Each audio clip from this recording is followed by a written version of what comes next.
আপনি কি কখনো ভেবেছেন সরকার কিভাবে আয় করে?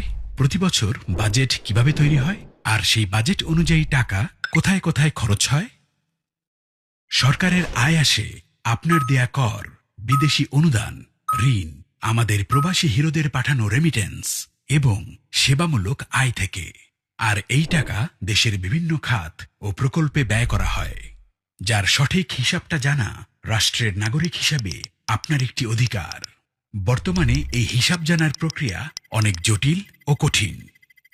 কিন্তু কেন বারবার আপনাকে এই বিষয়ে অন্ধকারে রাখা হয়?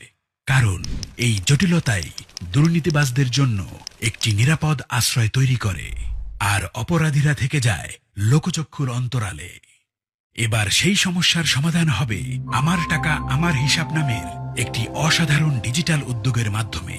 এই প্ল্যাটফর্ম ব্যবহার করে আপনি সরকারের বার্ষিক আয় ব্যয়ের পুরো হিসাব দেখতে পারবেন, জানতে পারবেন সরকার কত টাকা কর পেয়েছে, বিদেশ থেকে কত অনুদান এসেছে, কত ঋণ এসেছে, কত টাকা এসেছে সেবামূলক আয় থেকে, এবং মোট কত টাকা রেমিটেন্স দেশের অর্থনীতিতে যোগ হয়েছে। জানা যাবে সেই আয়ের টাকা কোন খাতে কোথায় কত খরচ হয়েছে এবং হচ্ছে। এমনকি নির্দিষ্ট এলাকা অর্থাৎ জেলা, উপজেলা বা থানা পর্যায়েও আয় ব্যয়ের হিসাব জানতে পারবেন। নির্দিষ্টভাবে কোন প্রকল্পে কত টাকা খরচ করা হয়েছে তাও জানা যাবে এই প্ল্যাটফর্ম ব্যবহার করে।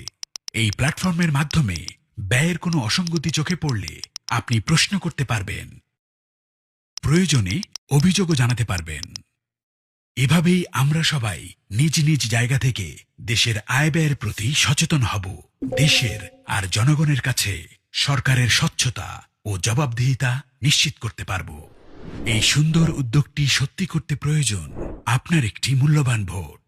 আগামী নির্বাচনে দাড়িপাল্লার পক্ষে দেয়া আপনার ভোটেই তৈরি হবে একটি দুর্নীতিমুক্ত সততার বাংলাদেশ।